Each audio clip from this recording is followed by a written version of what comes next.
Hey, this is Blake from Exceptionless, and I wanted to give the weekly update for May 8th. So we've been really hard at work this week, and we've had quite a few features. So we added the ability to collect project level usage stats. So this will allow two things. This will allow us to eventually do rate limiting if we wanted to on the project level. It will also allow us to see usage on the project level instead of just the org. And we can now show a chart on the project page of what the usage looks like. And we can also show how many were blocked for a project on daily emails. So it's a nice little metric that we added and we did a lot of work on to make sure it was performant.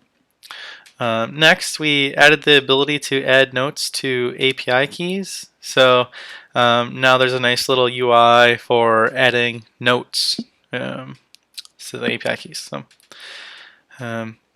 another thing that we went ahead and done in this week, and we made changes so the free plan isn't throttled. So we had like burst rate limiting on all plans, but it really didn't make sense for the free plan because you might set up Exceptionless and then you might want to do like a demo or do some testing right away, and limiting you to, I think it was like 11 events per hour, which is the free plan, doesn't really work out.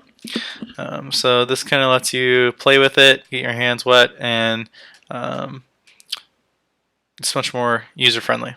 So moving on, for the Exceptionless.UI project, we did quite a bit in the UI. So one of the things we did is, if you had on your organization managed page, we had a chart that would show you your usage. And when you selected it, it didn't do anything. But now we actually update the time range and we redirect you to the proper dashboard, so you can view exactly what's going on.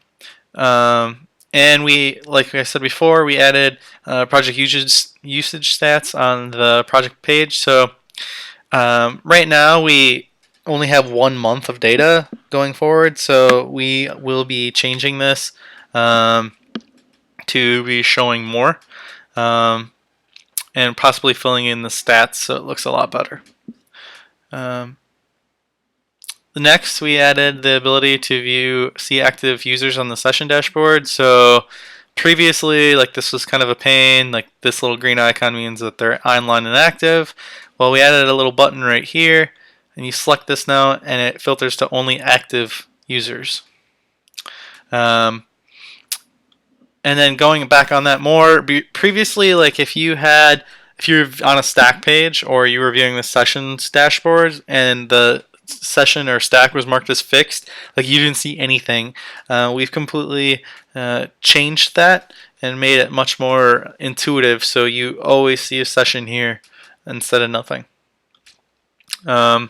We also had quite a bit of updates to Foundatio. We merged in the Amazon CloudWatch metrics client and SQSQs.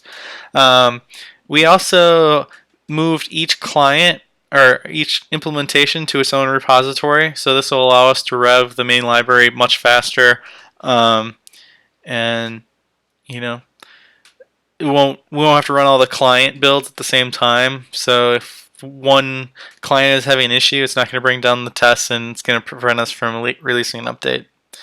Along the same lines, for Foundatio.Repositories, we made our last 1x Elasticsearch 1x release, and then we merged in the Elasticsearch 5 release now that we have all of our apps on Elasticsearch 5. So that's pretty big news.